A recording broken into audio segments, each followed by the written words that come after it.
Hello, Bacho. Let's read the question. The question says, for the following reaction scheme, percentage yield are given along the arrow, where Mg2C3 react with H2O, that will form P, that is 4 gram.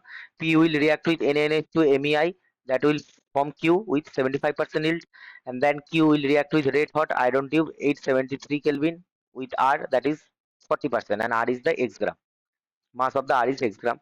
Then the P will react with H2O plus and H plus 330 333 Kelvin, that will form S with 100% yield, and S will react with barium hydroxide and heat will form T with 80% yield, and T will react with NaOCl, that will form U 80% yield, and U decolorize the Bayer's reagent, and the mass of U will be Y gram. Now the value of Y is, now the key concept related to the question, that is the yield of reaction. yield क्या है? That is the fixed mass or mole that formed as a product from fixed moles of reactant, that is called yield. मतलब अगर x एक साथ y b react होगा, अगर z amount of c produced होगा, तो z को हम क्या कहेंगे? yield कहेंगे. z क्या हो सकता है? मोल हो सकता है, ठीक है, और मास भी हो सकता है. मॉलिक्यूलर वेट से अगर हम मोल को, मतलब मोल से हमें मास निकालना है तो क्या करेंगे? मॉलिक्यूलर वेट से मल्टीप्लाई कर देंगे, ठीक है. अब अगर एक्स मोल के साथ वाई, एक्स मोल ऑफ ए के साथ वाई मोल ऑफ बी अगर रिएक्शन करेंगे, अगर जेड मोल ऑफ सी होगा तो जेड होगा इसका यील्ड, ठीक है. यही रेशियो फॉलो होता है. अब देखिए इस क्वेश्चन में हमें वाई का वैल्यू पूछा है, तो पहले हमारा जो रिएक्शन है Mg2C3, ये रिएक्ट हो रहा है हमारा वाटर के साथ. अब क्या होगा? मैग्नीशियम कार्बाइड रिएक्ट होकर क्या होगा? एसिटिलीन. एक्चुअली एल्काइन फॉर्म होगा, sorry, not acetylene. CH3C triple bond C and then H, and that will be P. अब P का मास क्या है? 4 ग्राम. अब इसका मॉलिक्यूलर वेट क्या है? C3H4. so that will be, C का कितना होता है? 12 मास होता है. so 12 into 3 plus 4 into 1, that is 40 ग्राम पर मोल. ये होगा इसका मॉलिक्यूलर वेट. so इसका मोल कितना होगा?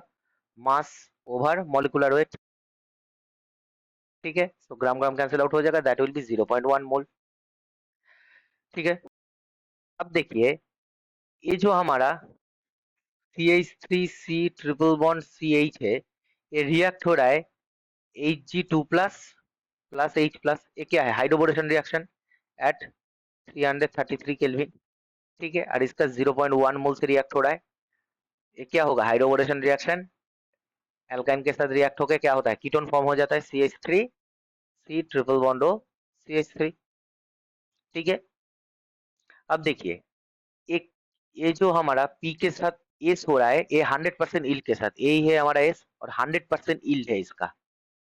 इसका मतलब 0.1 मोल ही होगा. 0.1 मोल का 100% कितना होता है? 0.1 मोल ही होगा, ठीक है. ये हमारा एस हो गया. अब एस रिएक्ट हो रहा है बेरिलियम हाइड्रोक्साइड के साथ, ठीक है, और उसमें हीट दे रहा है. अब देखिए बेस के साथ अगर कीटोन का रिएक्शन होता है, ठीक है, क्या रिएक्शन होता है हमारा? कॉमन रिएक्शन क्या होता है? एल्डोल कंडेंसेशन होता है, क्योंकि स्ट्रॉन्ग बेस है.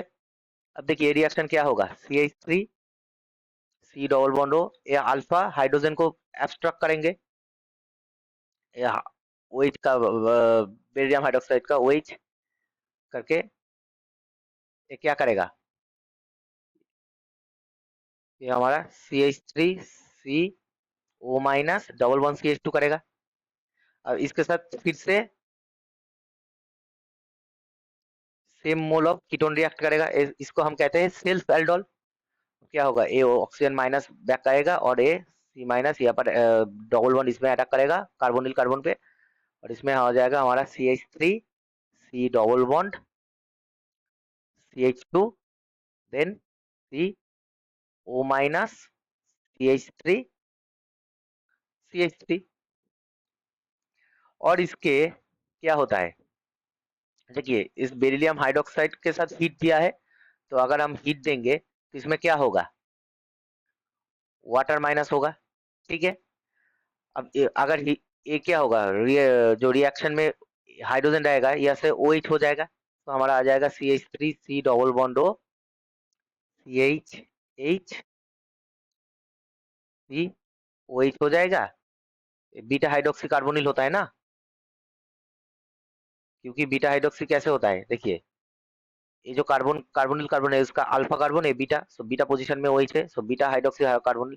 अब क्या होगा, यहाँ पर एक बॉन्ड होगा और ये हाइड्रोजन टेकअप हो जाएगा कुछ इस तरह।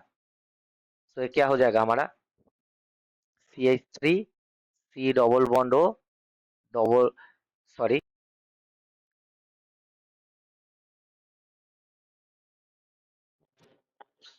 अब आ जाएगा हमारा CH3 हो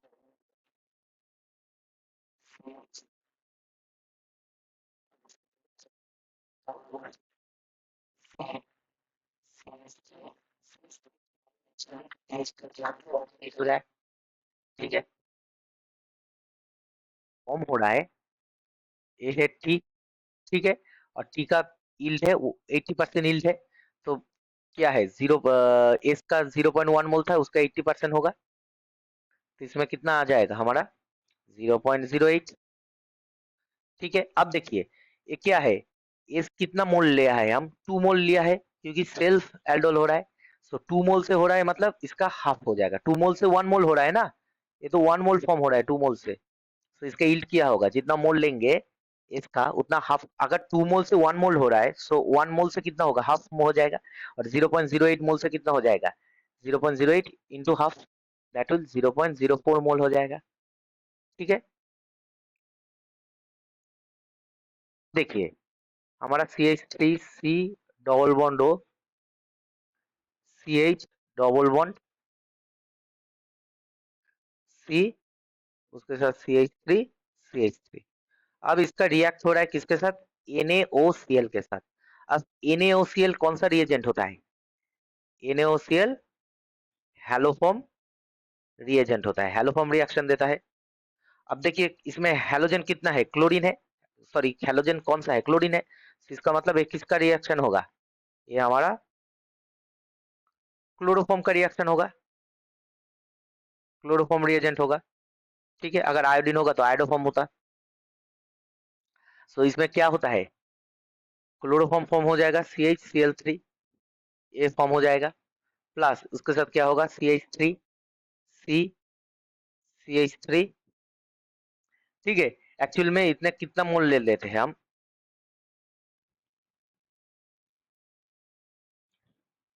सॉरी इसका 1 मोल से अब कितना होगा, देखिए CH3 डबल वन CH, उसके साथ क्या होता है C double bond O minus और Na प्लस रहेगा O माइनस के साथ, यही है हमारा U। ठीक है, क्योंकि एक सॉल्ट की तरह रहेगा, सॉल्ट सॉल्ट रहेगा। ठीक है, कितना होता है 1 मोल से ही होता है ना। अब ये जो CH3 ए वाला जो कार्बन है उसके साथ CH3 डबल वन CH, उसके साथ C double bond O and O minus Na plus और CHCl3 इसमें ऐड हो जाएगा। अब देखिए ये सॉल्ट है, अब अगर सॉल्ट है इसका मॉलिक्यूलर फार्मूला क्या होगा, मॉलिक्यूलर वेट के लिए जो मॉलिक्यूलर फार्मूला निकालना है वो क्या होगा C5H7O2Na। ठीक है, अब इसका वेट कितना होगा, कार्बन का 5 × 12 होता है, प्लस 7 हाइड्रोजन है, सो 7 × 1, ऑक्सीजन का कितना होता है 16 16 × 2 16 × 2 प्लस सोडियम का कितना होता है 23, दैट विल बी 122 ग्राम पर मोल। ठीक है, ये हो गया हमारा। अब ये देखिए ये कितना में हो रहा है 80% यील्ड हो रहा है। ठीक है, अब देखिए हमारा जो ये जो रिएजेंट था, ठीक है, यू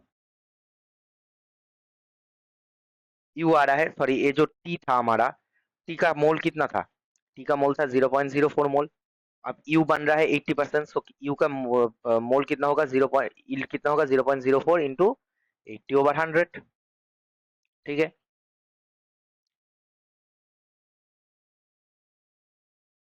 दैट इज 0.032 मोल। अब यू, अब देखिए ये जो हेलोफॉर्म है, हेलोफॉर्म रिएक्शन में सॉल्ट होता है, कभी कभी ये क्या होता है, सॉल्ट वाटर को एब्जॉर्ब करके क्या हो जाता है, एसिड भी बन जाता है, CH3C, CH3 double bond CH, C double bond OH। अब देखिए ये जो बोला है ये क्या करता है, इस यू बायट्स रिएजेंट को क्या करते हैं, डीकलराइज करते हैं। ठीक है, अब बायस रिएजेंट में क्या रहता है, KMnO4।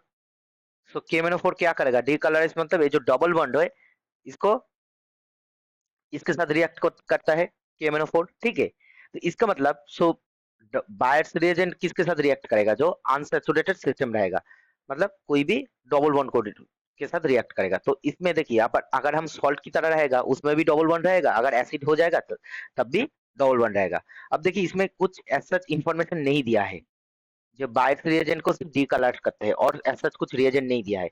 अगर हम सॉल्ट की रहेगा तो 122 ग्राम पर मोल रहेगा, अगर हमारा एसिड रहेगा तो कितना होगा, सेमी मॉलिक्यूलर फॉर्मूला रहेगा, सिर्फ सोडियम हट जाएगा, इसका मतलब -23 होगा और उसके साथ 100 ऐड हो 1 ऐड हो जाएगा। ठीक है, क्योंकि हाइड्रोजन है, तो इसमें कितना आएगा, अगर 122 से 23 हटा देंगे तो इसका मतलब 99 आएगा, उसके साथ हाइड्रोजन के 1 ऐड हो जाएगा, सो 100 आ जाएगा, 100 ग्राम पर मोल। ठीक है, अगर हम सॉल्ट लेंगे तो सॉल्ट का मास कितना होगा, 0.032 इंटू 122। ठीक है, और ग्राम पर मोल, सो मोल एंड पर मोल कैंसिल आउट हो जाएगा और हमारा जो सॉल्ट का मास आएगा वो कुछ आएगा 3.904 ग्राम, जो है वाई। ठीक है, अगर हम एसिड की तरह रहेंगे, क्योंकि हमें तो पता नहीं है एसिड होगा या नहीं, अगर एसिड होगा तो 0.032 मल्टीप्लाइड बाई 100, क्योंकि जो यील्ड है मोल तो इतना ही आ रहा है। ठीक है, सिर्फ मॉलिक्यूलर फॉर्मूला चेंज हो रहा है और मॉलिक्यूलर वेट चेंज हो रहा है, तो इसका आ जाएगा हमारा 3.2 ग्राम। ठीक है, तो इसका मतलब जो y का वैल्यू है, y का वैल्यू आएगा 3.904 gram for in the case of salt, और एक आएगा 3.2, that is case of acid. ठीक है, नहीं रहेगा, सिर्फ y का वैल्यू जानना है। ठीक है, क्योंकि y तो ग्राम में ही है। So I hope you will understand the solution very well. Best of luck.